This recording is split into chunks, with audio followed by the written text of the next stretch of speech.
is Ellen Weatherford. I'm here again with just the two of us. This is your favorite animal review podcast, and this week I'm talking to a new friend.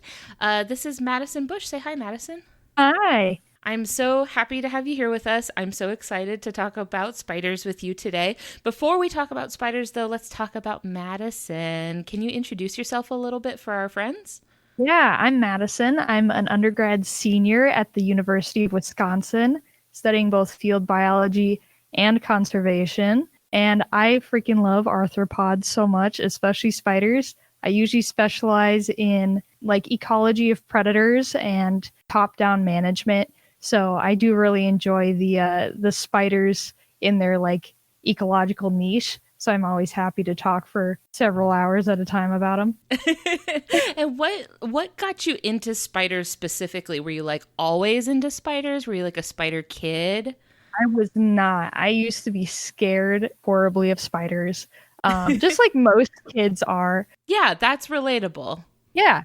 And then my first introduction to enjoying spiders was I was a huge Lord of the Rings and Hobbit fan when I was a kid, and still am, of course. But being introduced to the giant spiders in The Hobbit made me really into bugs and spiders in general. And then I went to college and got to take an entomology class. And it so happened my professor was also in love with the Lord of the Rings and the spiders in it. So I got a good outlet learning about them. And so I've just kind of been obsessed since. So you mentioned that you were kind of afraid of spiders at first. Was it, I would say that probably most people are afraid of spiders, at least when they're a kid. Yeah. But was it like the affection that you had developed through Lord of the Rings that helped you like overcome that fear? Or was it something else that helped you come around to Team Spider? It was definitely the Lord of the Rings was part of it, but learning more about them and learning to respect them definitely helped. I mean, admittedly, I'm still not the biggest fan of surprise spiders. I love like coming across them on my own terms, but if a spider shows up and I'm not expecting it, I will jump. But I still love them. I think most people would get over a fear with learning about animals, which is why I enjoy what you're doing so much, this outreach, because a lot of people wouldn't be able to learn about animals like this and therefore learn to not be afraid of them. Yeah, and I'm hoping that today we can shine some light on their good points and maybe get Yes. some people over to Team Spider that maybe weren't when they started. Oh, I hope so. What kind of experience do you have like working around spiders or working with like animals in general? With animals, I always really loved them, but I never got a huge chance to work with them until summer of 2019. I'm from Minnesota and had to go down to Houston, Texas to intern in the summer for a wilderness park as a summer intern naturalist position. And they had, I think, like 15 snakes. 3 of them were venomous. And we had a couple of different spiders. My boss just got a rose-footed tarantula and a black widow. So I got to learn about them and kind of prep the collection for that purchase, but unfortunately left before they got them, which is so sad. Yeah, the tarantula's name is Minerva, and I'm so sad I never got to meet her. I'm hoping I get to at some point. That's a great name for a tarantula. Oh, it is. It's so cute. I can't remember what the Black Widow's name, but it's something along the same strain. So that was kind of my introduction to working with animals. And then I went back and TA'd for the zoology classes for the last year, the whole academic year. So I got to work with a lot of both alive and preserved specimens, which was super fun. I got to bring my snakes in. What kind of snakes do you have? I have a corn snake and a ball python named Milkshake and Butterburger. So Those are both perfect names. exactly, they fit them so well. I know you said you didn't get a chance to meet Minerva the tarantula, but have you?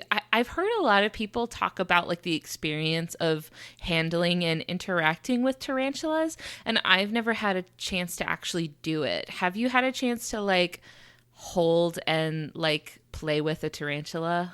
Yes, I got to last fall. I went to the Entomological Society conference and they had, oh, I can't remember the company, but they were selling like preserved insects for people's collection. And they were also selling tarantulas, both like babies and adults. And I got to mess with It might have been a rose-footed as well as Minerva. It was one of the really pretty tarantula types, and I got to hold it, and it's the best thing ever. They're like fuzzy. They have little paw feet, and it's like this weird, like kind of prickly, fun feeling. They're so much fun to hold. They're just like these goofy little slow-moving animals. I love them.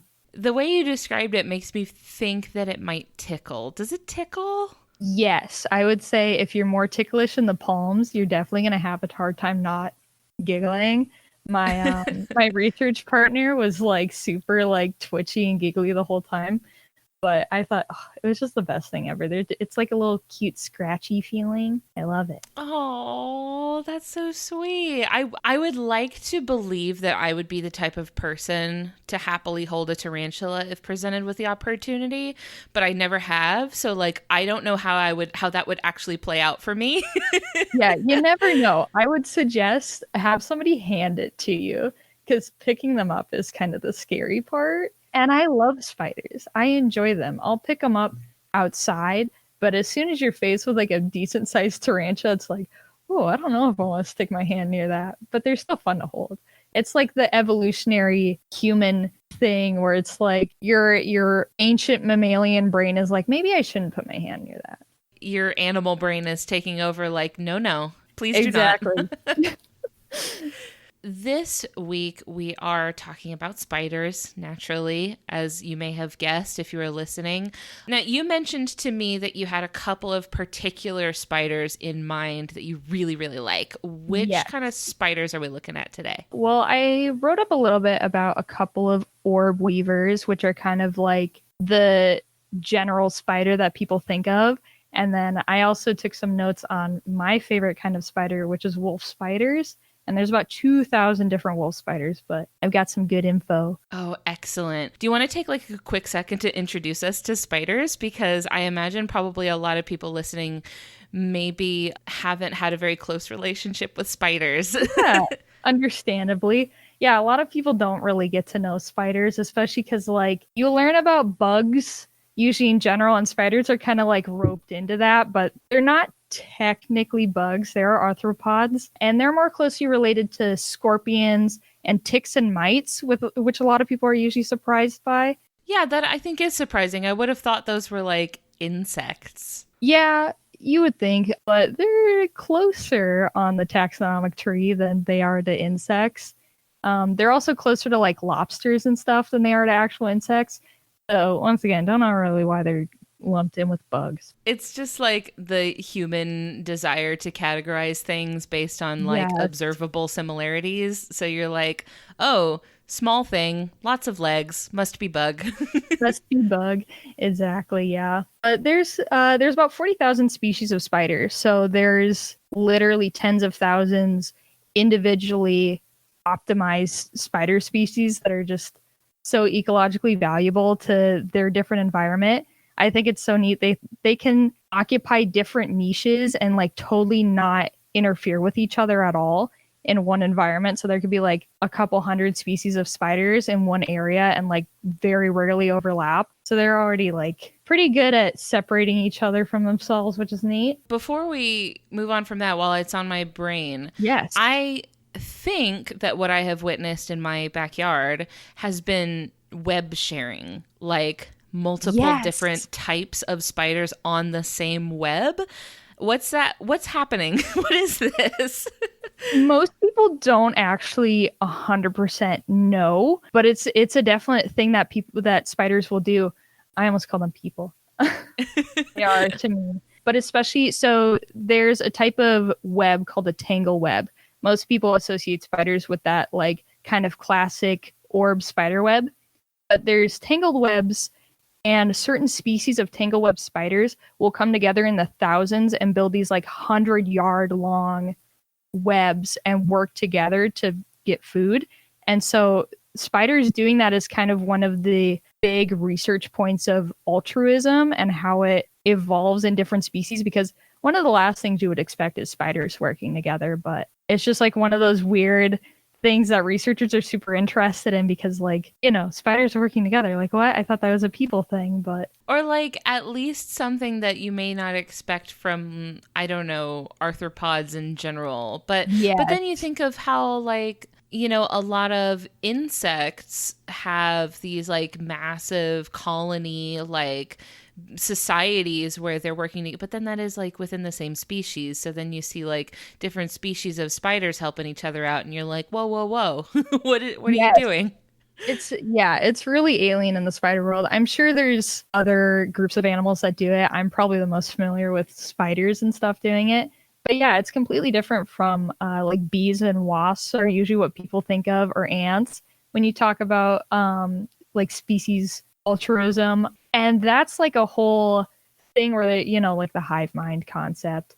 But spiders are just completely disconnected from a queen. They're just like, it'll be a bunch of spiders working together on the same project, and it's a very human thing to do. A lot of people would associate it with that. Eventually they're going to have smartphones. Well, I don't know if they enjoy being kind and helpful to each other, they might not develop social media networks. Yeah, that's true. Well, I mean, I guess if they were to develop anything, it would be the World Wide Web. If this is your first time joining us for Just the Zoo of Us, our whole thing that we do is that we review the animals that we're talking about. We rate them out of 10 in the categories of effectiveness, ingenuity, and aesthetics. And so our first category is effectiveness. And what this means for us is these are physical adaptations that the animal has built into its body that let it do a really good job of the stuff that it's trying to do. So, Madison, what would you give these spiders for effectiveness? Oh, 10 out of 10. So you had mentioned specifically the orb weavers and the wolf spiders. Yes. Which I'm familiar with. We have them here where I live. I live in Florida. Mm-hmm. What's going on? What is happening with these spiders? I guess I'll start with orb weavers because I'm sure you have the golden silk orb weavers. They're sometimes called banana spiders, even though that's not what they are. The giant ones. Yeah. I definitely grew up hearing them referred to as banana spiders. And like when you say that, it's a very specific image in my head. Mm-hmm. Yeah, completely different animals. I don't know where the overlap came from, but they're separate. But I think golden silk orb weavers are a good spot to start because, like, I had no idea those existed. I didn't even know spiders could get that big until I went to Houston and I almost ran into one face first. They're huge. They are, and they're pointy. They are. They look so scary. Like the horror movie type of spider you think of. Like the females can get up to 5 inches long, just body, and that's not counting legs at all. And surprisingly, they're not the biggest spiders in the world. So they kind of weave that like classic orb web, which I think is super interesting because they're like, orb webs are kind of the predatory mechanism. Like they're one of the best evolved forms of predation. Like an orb weaver web can catch up to 250 insects in a day, which when you think about like the size of an insect compared to the size of a spider, it would be like catching a rotisserie chicken 250 times. So they're really, really good at what they do. And I think another really interesting thing about golden silk orb weavers is that their silk is like a yellow gold. Is it? I don't think I've looked closely enough at it. It's hard to see, but if you get really close, it's like kind of a weird shimmery color, and they're super strong. If you bump into one, most of the time you'll like bounce back. And you know what? They are not particularly picky about where they will build their webs right directly across like a footpath or something. Oh, yeah. Like they do not care. Yeah, the best part too about orb weavers is that a lot of orb weavers have the memory capacity to remember good spots where they've built webs, and they'll rebuild there multiple times. Very smart of them, very talented. I can't help but think that like the web mechanic allows them to be catching so much prey without having to do literally anything about it. Oh yeah, like golden silk, I don't know if you've seen them, but they'll sit in the middle of their web. They don't hide at all from what they're doing. They just like sit smack dab in the middle, and they're like, yeah, I know I'm getting fed today. I don't have to worry about it. Yeah. And another really interesting about golden silk spiders is that they're one of the oldest lived genus of spiders. Like there's fossil record of them from over 165 million years ago. So like they've got it figured out. Like they have it down. If it's not broke, you don't need to fix it. Just let it ride. I think that's part of the reason why they're so confident about it. They're like, I've been doing this for a long time. You don't even know. We have this refined. It's an art by now. Yes, exactly. Oh yeah, I was just gonna ask, like when you say an orb web, Yes. like what do you mean by that? Classic spider web that you think of, like when you draw a spider web and you draw like a couple of lines and then you connect all the lines with circles. So the very like geometric sort of like concentric rings. Yeah, and one of the best things about orb weavers, in my opinion, apart from everything else, is that individuals will make like art in their web. They'll make like these zigzag patterns. Nobody knows what they're for because half the time they seem to scare away prey, but it's like individual markers. It's so strange. Huh. They just have a little signature. Yeah, they're very talented. Oh, I love them. It's so cute.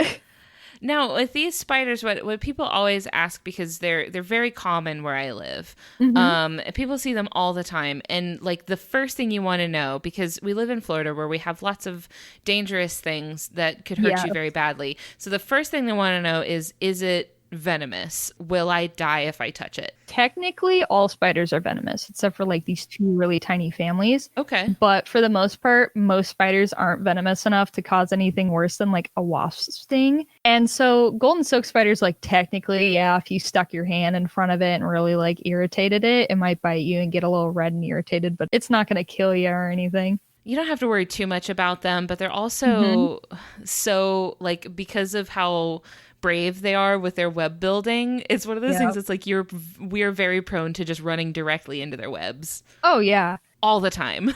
Yes, I've done the same thing. It happens to everybody. Like Houston, they were all over the place. I was in the middle of a wetland, so I would go out trying to catch tadpoles and stuff, and there'd be a million of them, and they're impossible to dodge to a certain extent.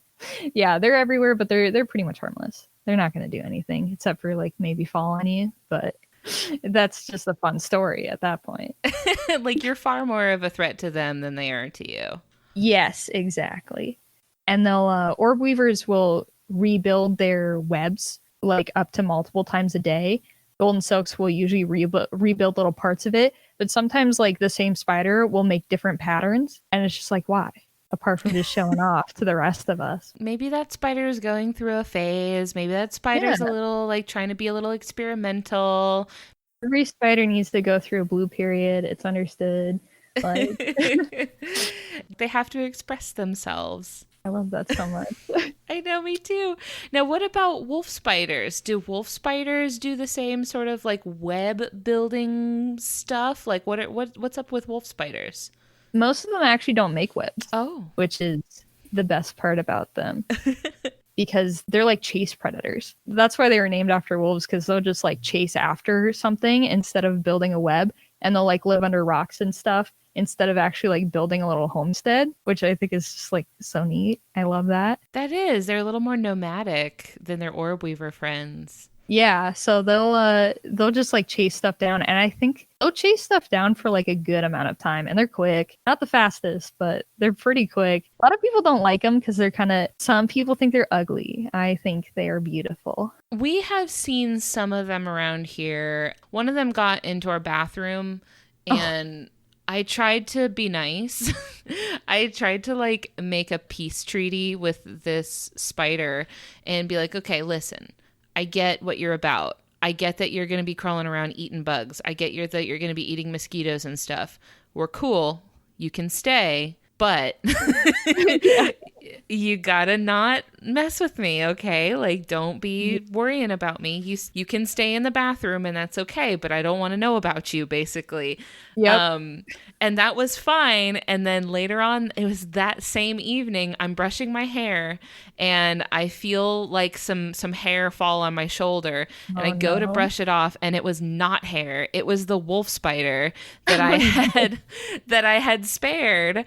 And so I was like, okay, listen, you have violated the terms.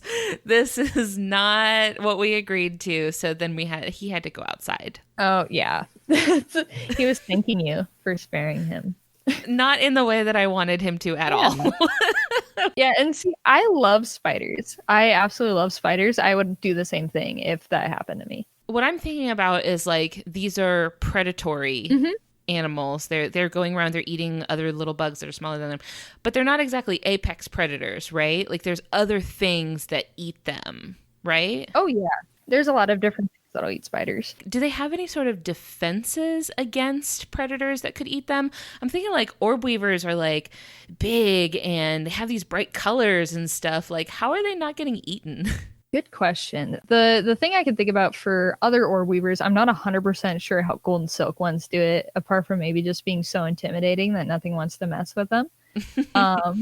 Different orb weavers, there's a whole little subsect called spiny orb weavers, and they have like these big colorful spikes on their thorax, on their abdomen. Oh, okay. These are like they're little, right? These are like little teeny guys, and they're like black and white with these red spikes. Yeah, that's a couple of them. So like they're obviously pretty scary looking. And so I think it's a combination of the colors and the shapes like breaking up how they look that things can't easily aim at them. And also, those are intimidating little spikes. I probably wouldn't want to eat that thing either. It doesn't seem pleasant, like not a good mouthfeel. Exactly. And then I think in terms of wolf spiders, I think part of it is they're quick. And also, being mildly venomous, it would probably pack a decent punch for whatever was, brave enough to try to take a snack. Maybe more trouble than it's worth. Yeah, exactly. Wolf spiders at least have that like kind of brown coloration, right? Like they're kind of like drab. Yeah, they're very well camouflaged. So they're kind of hard to see and they're just quick. I really am appreciative of the orb weavers kind of attitude that they're like, they just kind of like adorn themselves in beautiful flashy colors. And they're like, yeah, what of it? I'll put myself in the dead center of this web. I don't care. You're not going to do anything. Yeah, try it. Let's see how that turns out. I love them. So the next like category that we talk about for our animals and how they're doing is ingenuity. And this is behavioral things, like things that the animal is doing with its body to maybe give it an edge or like solve problems that it's facing. So what would you give these spiders for ingenuity? Probably like a 9 or 10 out of 10, depending on the spider. Okay. There's definitely some that are less equipped for certain things, but most of them are really specialized. Like they do a pretty good job of speccing into certain things. I would think that for the orb weaver, like just the idea that they rather than bothering to spend their energy hunting down prey, they just set a big net up and are like, I'm gonna let my prey come to me. I'm not gonna do anything about it. And it's one of the best nets that you could make, so they've pretty much got it figured out. I would say 10 out of 10 for those guys. I would also argue probably a 10 out of 10 for the wolf spiders. It's like they're so well camouflaged. They'll build little homesteads. They're super nomadic. My favorite thing about them, once again, apart from everything else that is my favorite, is that they have like super specialized eyes. If you've ever looked at a wolf spider close up, which I would suggest, I think they're really cute. They have these two big sets of eyes, one on the front of their head and one kind of like set back. And then they have like a little mustache of the rest of their eyes that are really small. Yeah. A mustache of eyes. Exactly. Oh, it's one of my favorites. They have really good vision. So they have really good both like light dark vision. So they can tell really easily when there's like a shift in like shadow or brightness. And then those bigger eyes are really good at like color vision. So they're really, really good at seeing stuff, but like most spiders, they're nearsighted, so they can't see stuff from like a far distance. So it's got to kind of be in front of their face for them to get it. Yeah, which I appreciate as someone with bifocals, like me too. Yeah, me also. Well, I don't have bifocals, but I am very nearsighted, so like I feel it. Yeah, exactly. Me and spiders, we connect on a very deep level. I would imagine that orb weavers and other spiders that rely heavily on webs, that would make me think that maybe they wouldn't need to rely on eyesight so much, right? Like, yeah, what do they need to see for? not much. They have that really interesting thing where they'll be able to like sense movement through their web. So if something lands in it, they can really easily find their way there. So yeah, they don't have a whole lot of use for their eyes, but I guess if you're going to have them, you might as well use them. That whole idea of like a spider being able to sense when something is interacting with its web was something that, like, whenever I go out in the backyard and look at the spider webs back there, it's always kind of surprising to me to see, like we talked about earlier, those like multiple spiders on the same web, because I'm like, that spider definitely knows that you're there. Like, it'll be like a big, like what, like you said, the golden silk orb weaver that's like on her big, beautiful web, and then a bunch of tiny little spiders all over the web. I'm like, she could eat you in one bite if she wanted to. Like, what's going on? Y'all got some kind of little like spider army going on here. Yeah. And so I'm sure a lot of it is spiders that she just kind of tolerates because they're probably too small to really take too much of her food. And there might also be a couple males mixed in there, because a lot of times the males are a lot smaller and they'll just like kind of hide out on a web and wait for like the perfect moment to swoop in and woo a lady. Oh, what an opportunist. Yes, they totally are. That makes me think of like the one thing that I think of probably most when I think about wolf spiders. And you probably know what I'm going to say. Okay. It's the thing with the babies. Oh, that they carry them on their back. Yeah. That's a lot for me to deal with. But something that we a lot of times we talk about when we're talking about behavior, like something that I usually will give an animal a good score for in ingenuity is if it does something to basically like set its offspring up for success in some way. Like, I know not every animal cares for their young actively, but they'll do something, you know? Yeah. And the wolf spider really takes it to kind of an extreme. Oh, yeah. They'll carry them around until they're like ready to go. And which I think it's so sweet. Scorpions do the same thing. Scorpions are way worse for me. People keep scorpions as pets and they'll breed them. And I can't look at pictures of that. Even though they're really similar to the wolf spider stuff, I tolerate the wolf spiders more. But yeah, they care for their young a good amount. I don't know of a lot of other spiders that do it, but there are some that will go out of their way when they lay egg sacs to make like a little homestead away from their actual web. And so they'll like make these small little like tangle webs or like maybe a smaller orb web, and they'll stick them there so that they're not like in the middle of where all the food and disturbances happen. It's like they're setting up a little spider nursery. Yeah, exactly. You don't necessarily think of... I'm going to just use the catch-all term bug, even though I know they're not a bug, and like you can at me about it. But when you think about like bugs as like a catch-all, I feel like parental care is not something you associate heavily with them.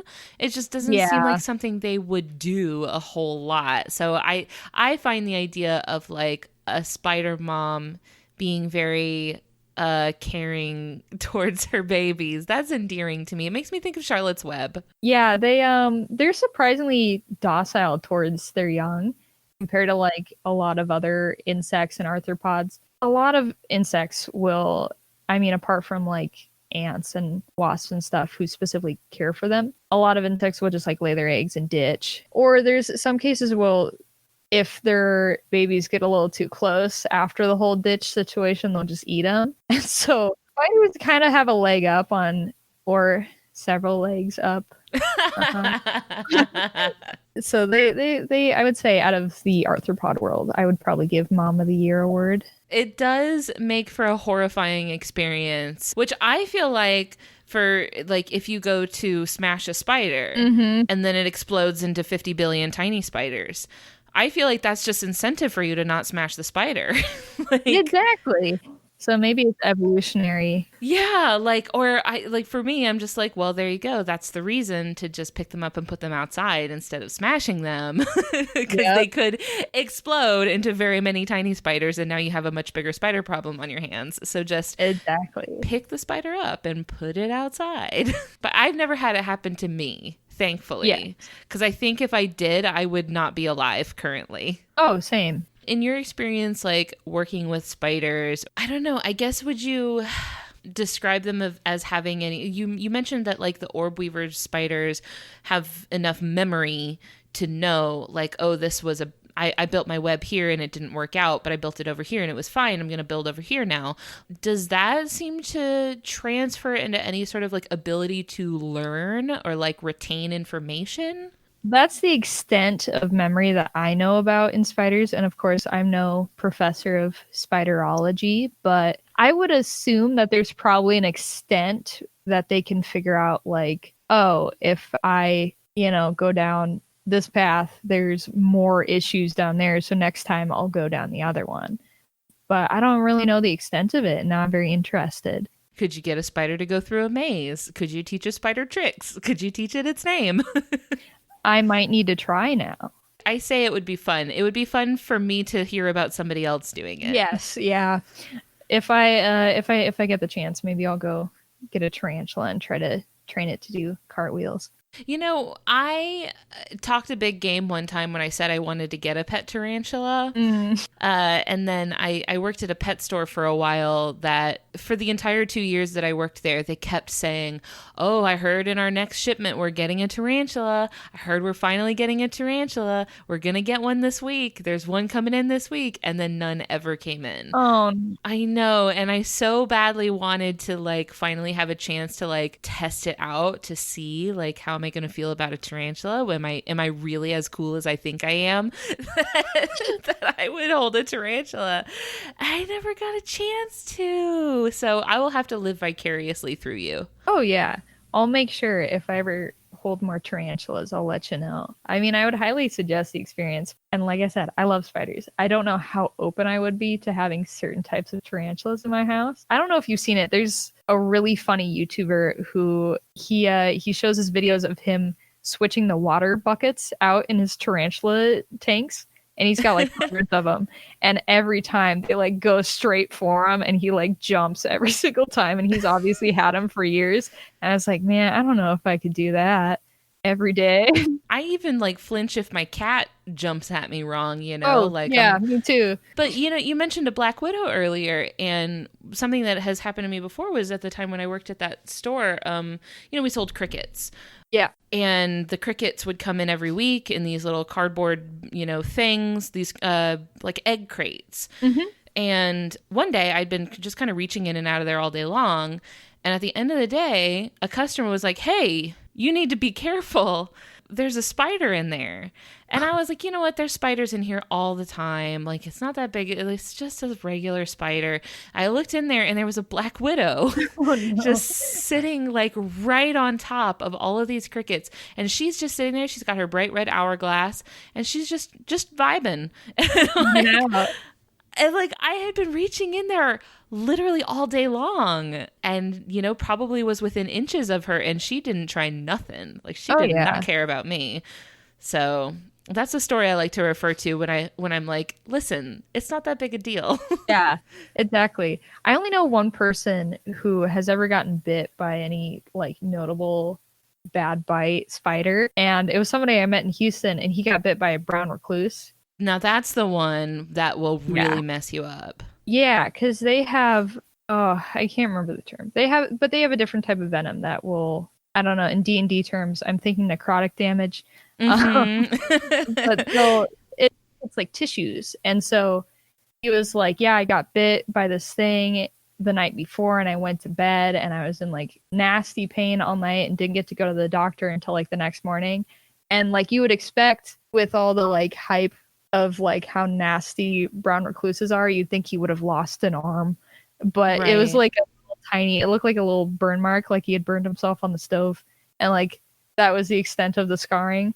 So it's so unlikely that, first of all, any of them are going to bite you unless you like roll over on them or something like that, but people are scared of them, which like it makes sense. It's that animal brain in you that's like, oh nope, that's a thing that could take a little chomp at you and it would hurt. Yes, it would hurt bad. And like, back in caveman days, you didn't get to go to the doctor and get an antitoxin. Like if you got bit, you're like, well, that's it. Bye. Yeah, that's it for me. All right, see ya. There's benefit to being afraid of spiders. So I never like to shame anybody who's afraid of getting bit by any animal, because it's usually like a pretty understandable evolutionary trait.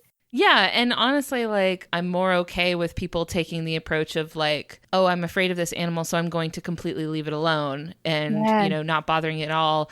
A mentality I come across here where I live a lot is I'm afraid of that animal, so I'm going to kill it by any means necessary. Yep. Like I'm going to go out of my way to kill it because I'm afraid of it. That is where I'm kind of like, okay, let's work through this a little bit. But I do like, I definitely still have my own skittishness around spiders. I appreciate them and I think they're beautiful. I'm very thankful for all the people in my life who are not afraid of spiders because they will handle them and post beautiful pictures of them for me to admire. I'm an at a distance sort of lover of spiders. It's like maybe I'll talk a big game, but then once one is sitting on my shoulder, then all bets are off. And like, I totally feel that. I think it's a very Southern thing. When I was working in Houston, I would do snake and spider shows, and the amount of people who would come in and just like, while I'm in the middle of this educational talk, would be like, "Oh yeah, I killed a bunch of snakes or spiders out in my yard the other day, completely harmless ones." And I was like, "Okay, well, thanks for letting me know, I guess." Please don't, but yeah, okay. Don't do that. But so I would always make it a point in my programs to be like, here's what you probably think it is versus here's what the animal actually is. Snakes and spiders both, I think, go hand in hand with animals that like people fear, and then that makes them feel like they have to proactively defend themselves. My favorite thing is when people tell me that they got chased by a spider or a snake. Why would they? That's no, that's not what's happening. Like, especially when you're talking about like you mentioned an orb weaver who like doesn't chase their prey anyway. So like, why would they chase it? Anybody for any reason. Yeah, exactly. If you see one running, it's probably trying to get away from you or something else. And it just so happens that you guys are running in the same direction. Yeah, it is a little bit alarming when you come across one that is much, much, much closer to you than you thought it would be, with their web spun across, for example, I don't know, your hallway outside of your apartment door or something like that. And you're like, oh, hello, giant spider. But they are beautiful, though. They are. This might come as either a source of comfort or may like ruin some people's day. But it's pretty statistically probable that you're within 10 feet of a spider at any given moment. I feel like that just goes to show you how non-threatening they really are. Yes. Like, think of how many are probably right next to you and you didn't even know. And they've always been there the whole time. But, like, they were so chill with you that you didn't know they were there. Yeah, you've just been hanging out with a spider and you didn't even know. That's just how chill they are. Yeah, that is a source of comfort for me. I'm sure lots of people would probably not feel as comforted by that, but that's my interpretation at least. Yeah, that's how I feel too. Well, when you do see them, I think they're very nice to see, which is a good segue into our last category for animals, which is aesthetics. Yeah. And this is self-explanatory. This is just how nice you think this animal is to look at. So what do you give them for aesthetics? I would give them a 20 out of 10, of course. A lot of people I don't think would, but I do. I like them. I think there's some spiders that I am less visually interested in, like some of those really skinny, long-legged spiders or harvestmen, even though those aren't spiders. But I really enjoy most spiders. I think they're just so interesting that I'm like, okay, that's gorgeous. You do you. The orb weavers have some great looks going on. They have lots of like bold patterns and bright colors and stuff. The wolf spider is a little bit more understated, right? Yeah. Like it's more like a subtle camouflaged look. Yeah, it's subdued, but like still fashionable. If you like get close, which like I said, most people wouldn't want to. But they've got like really pretty patterns because they're, trying to blend into things. So the more pattern you have, the better chance you have of blending into movement. And so like they're still pretty, just like they have a different color palette. So I'm looking at, as you were mentioning that, I just did a quick Google image search for wolf spiders, and I'm looking at the face. Yes, I see I see the mustache of eyes that you were referring to, and that is the perfect descriptor of what they have going on their face. And then they have what looks like in human face terms, lips Yes. with giant buck teeth, like beaver teeth. This is not beaver teeth though, right? Like this is like what's going on with their face? What's up here? So the lip thing is they're really accentuated on wolf spiders. I'm seeing that. Yeah.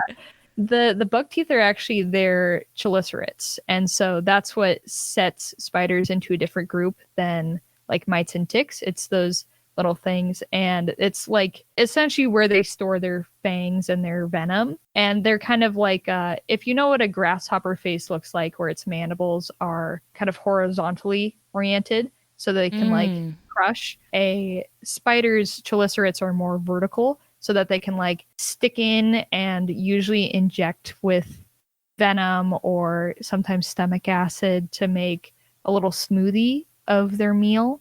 Oh. Yeah. In my presentations, when I would talk about that, I would usually show like a little jumping spider with one of those metal reusable straws just to like cute it up. Now, jumping spiders are super cute. Oh, they are. I love them very much. They've got the big round eyes. And they have like eyelashes. It's adorable. Like their chelicera are kind of like shiny and iridescent, and it's very interesting. But the wolf spiders looks very funny to me because I think it looks like it has giant buck beaver teeth. Yes, that's how I feel too. It's like seeing how cartoonish their face looks, I think maybe takes away from the intimidation factor a little bit. Yes, exactly. They're just kind of funny and goofy looking. I love that. They look like they were designed by a cartoonist. They do. That was just having a lot of fun with it. Yeah, and I love that for them. I wanted to bring up there's this really cute species of spider called wheel spiders or cartwheel spiders, and they're native to mostly like sandy, duney areas, and they have just like the cutest method of escape ever. If you approach one and they're startled, they're usually found on top of dunes, and they'll flip onto their side and use their legs to cartwheel down the dune away from you. So bye. Yeah, they say goodbye, thank you. Yeah, they're so funny. If you ever get the chance, look up a video of it. It's adorable and I love it. That's so clever of them. Yeah. Like using gravity to their advantage. And then I did also, under aesthetics, I guess, just wanted to say how poorly Hollywood represents most spiders. They're never animated right. They always put the chelicerates the wrong way. Like, how do they put them? They put them like horizontal, like a grasshopper mouth. Part of the time, they'll also put like, I've seen some of the worst spider iterations where they put a mouth like with more fangs behind the chelicerates. Why they gave a spider teeth, I don't know. I feel like that makes it worse looking at a spider if you know it has teeth. It's not cute. But luckily, Shelob, the big spider in Return of the King in Lord of the Rings, is one of the best and most accurate animated spiders that I've seen. So props to Lord of the Rings again. So with Shelob, I have heard about how a spider of that size would not be able to get around because of the way that its body is built. Like it would be too heavy to be able to hold itself up. Have you heard about this? Yes, I have. And it's like, it's the same thing with most insects. The most important part of their evolution is the fact that they are small, because they wouldn't be able to do most things at a bigger size. I don't think they'd be able to breathe well either. They don't breathe through a mouth like we do. They have holes all along their thorax, or the cephalothorax for spiders, because their head and chest are combined. But I always like to tell kids during programs that they breathe through their armpits. If like expanded that system, it wouldn't work as well, because it would just be bringing in like too much at a time. So like, yeah, I'd probably agree that gravity wouldn't do a whole lot for Shelob. Apart from that, she's pretty well animated. We can suspend disbelief for a little bit. I mean, like if we've already got elves and wizards and stuff, I think we can roll with a giant spider. Exactly. Like I'll tolerate the giantness, especially because they got the chelicerates right. How sad is it that we're just like, we'll take what we can get in terms of accuracy? Them and snakes too, man. Just to bring up snakes again, the amount of times I've seen snakes in movies with like actual teeth outside of their fangs, It's like, it's so bad to look at. Why would you do that? Yeah, one thing we talked about recently was piranhas. We did an episode on red-bellied piranhas, and I talked about some of the movies that have been made about piranhas. And one of the ones that I got to that I had never heard of this movie, and so when I saw the title, I about died laughing, was Piranhaconda. Oh my gosh.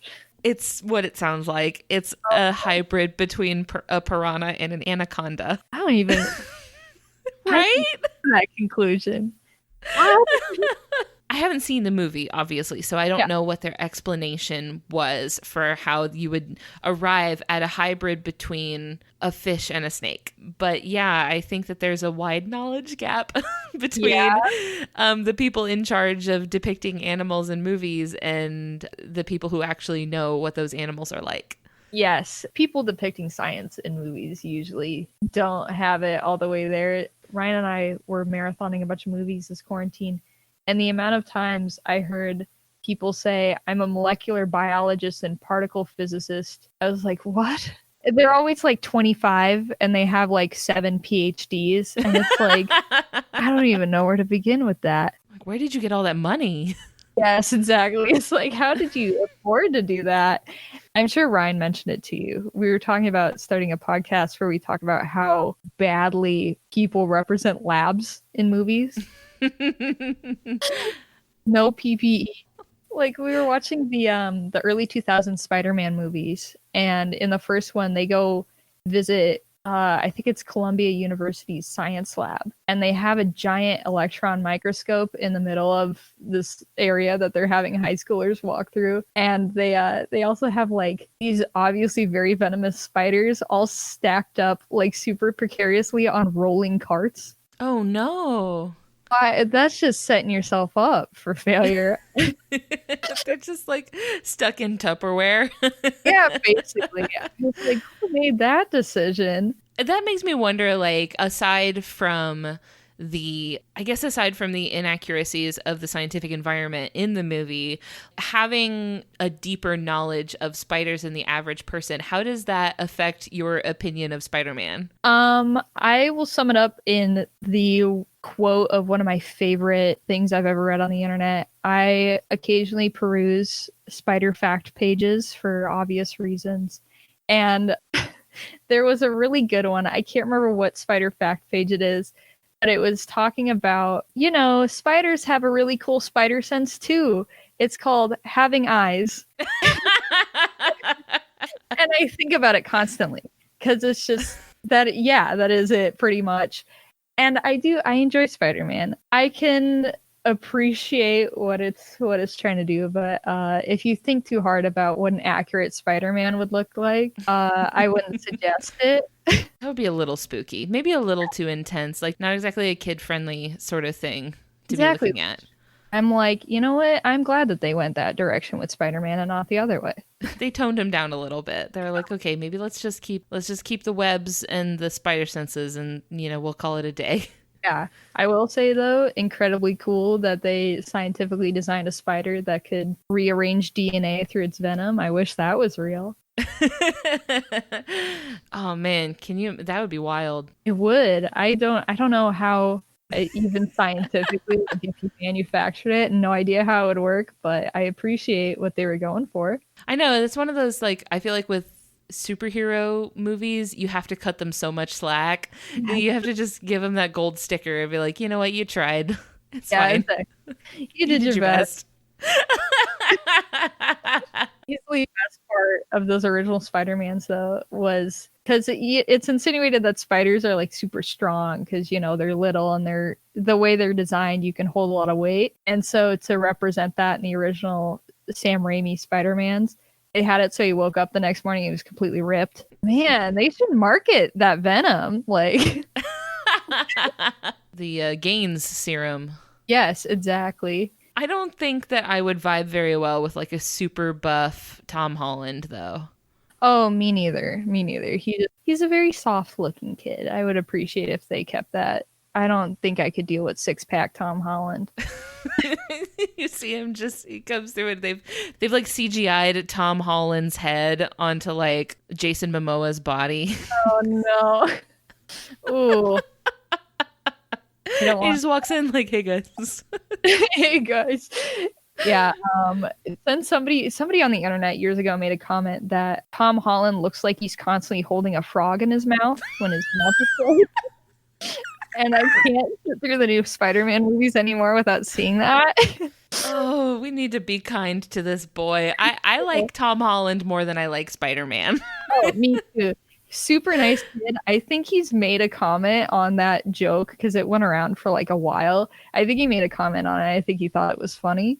Like the fact that somebody pointed it out, I'm like, well, that is kind of what it looks like. He seems like the kind of person that would be cool with that, though. Like, he seems like he would let that slide and not get too upset about it. Yeah, he lets the frog live there and they're friends. Kind boy. You leave him alone. Exactly. He's so kind that he would let a frog room in his mouth. I respect that.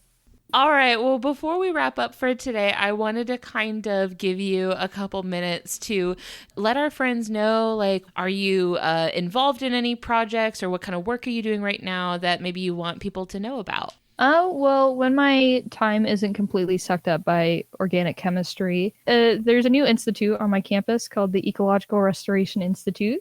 So I'm working with them to develop wildlife data for projects concerning the surrounding, it's called the Kinnickinnick watershed, so that our campus can put in money and funding and resources into ecologically restoring these endangered areas, which is really neat. Otherwise, I'm simply an undergrad angrily tweeting. So if you're interested in that, you can find me at Panthera, like the big cat genus, Mads on Twitter, if you want to see me angrily ranting about academia in general. And Spider-Man. Yes, and Spider-Man. Awesome.